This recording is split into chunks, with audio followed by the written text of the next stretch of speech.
Hi students, welcome back to Physics for All YouTube channel.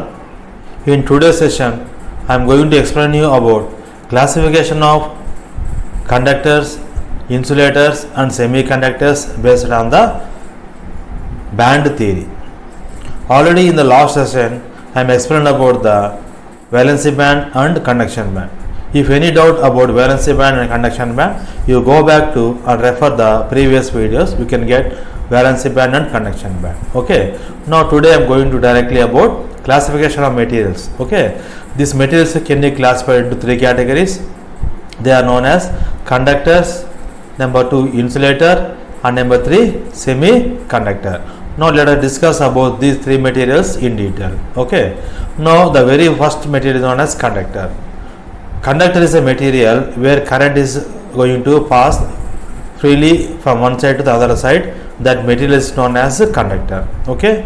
Now to understand about the conductor, let us consider one simple example that is equal to aluminum. Aluminum, copper and all metals are having conducting nature. To know about the conducting nature of all conductors, let us consider one simple example of aluminum. Atomic number of aluminum is 13. If you can write electron configuration of aluminum, we can written as 1s2, 2s2, 2p6, 3s2 and 3p1. If you observe the valence electrons in the case of aluminum, it contains odd number of valency. The valence electrons in the case of aluminum atoms is odd number of valency. Odd number of valency. Okay. So wherever you can observe odd number of valence electrons are available in that material, it indicates that electrons are available freely. Electrons are available freely. Okay. Whenever electrons are available freely inside of that material, if you can apply voltage or energy in the form of voltage or in the form of temperature, the electrons can move one side to the another side. Because of this reason, conductivity is going to occur. That is the one reason. Okay. And the second reason is between the valency band. This is a valency band and it is a conduction band. Okay. Now in the case of conducting or in the case of conducting material, there exists energy gap is equal to 0. Energy gap means the energy gap present between the valency band and conduction band. That energy gap is known as forbidden energy band. It is also known as simply energy gap, which is denoted by E suffix G in representation point of view. Okay. Now in the case of the conductor, forbidden energy band or energy gap is equal to 0. Okay. Because of these two reasons, if you can apply energy,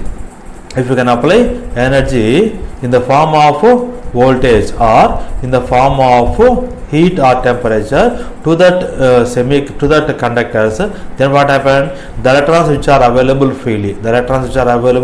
freely inside of that valence energy level absorb that energy. They will move from the valency level to the conduction level.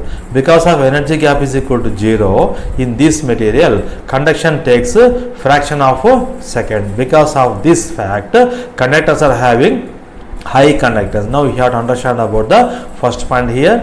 Conductors are having high conductance. Okay. This conductance is usually represented by symbol G. And similarly, these materials are also having low resistance and denoted by R. This is about the nature of the conductor.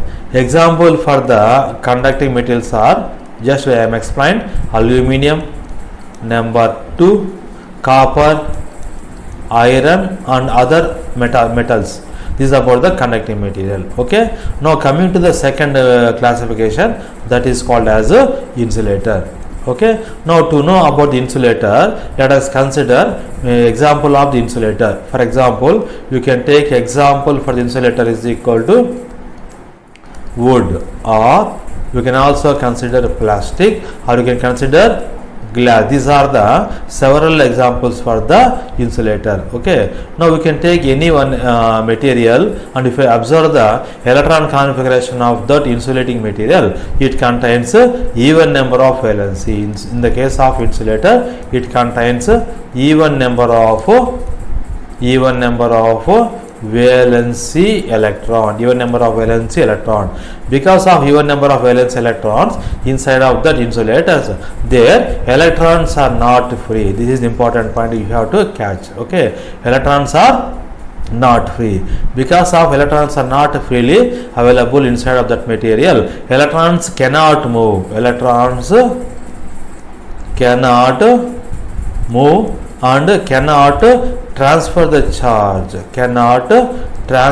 charge. Because of this reason, insulators does not having conducting property. That is the one factor. And other factor in the case of insulator is equal to there exists large energy gap. This is a large energy gap.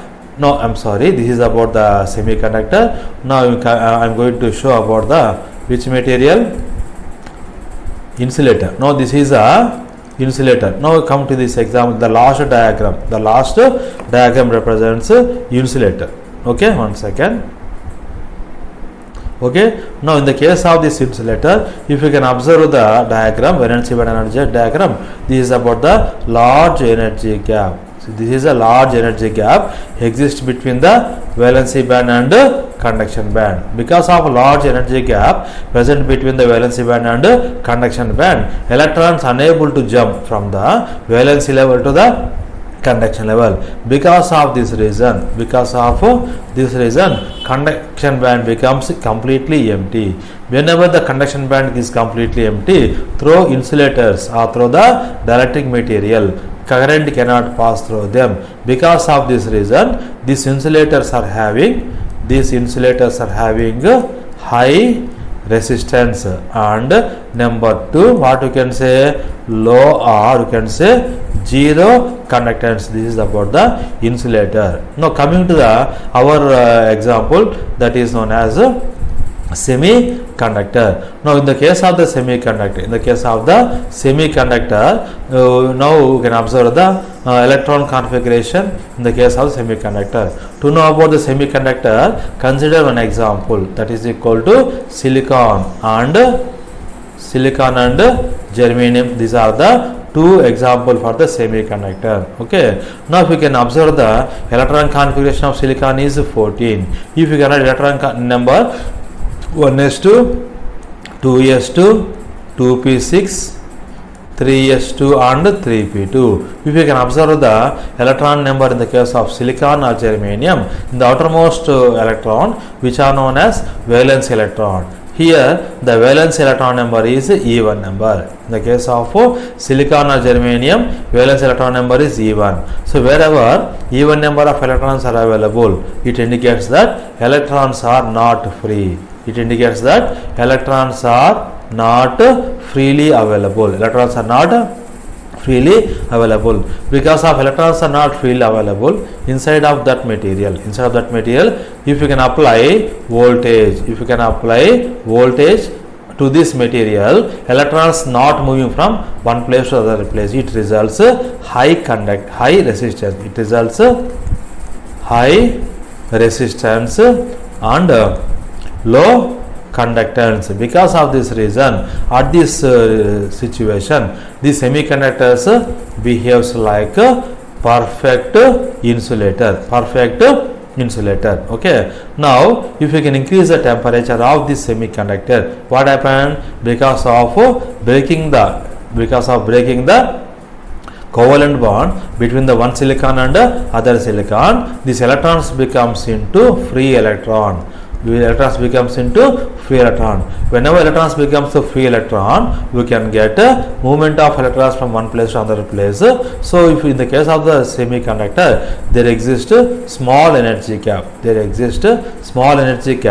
Between the valency band and the conduction band. Wherever small energy gap present between the valency band and conduction band, if you can apply voltage or temperature to this semiconductor, what happens?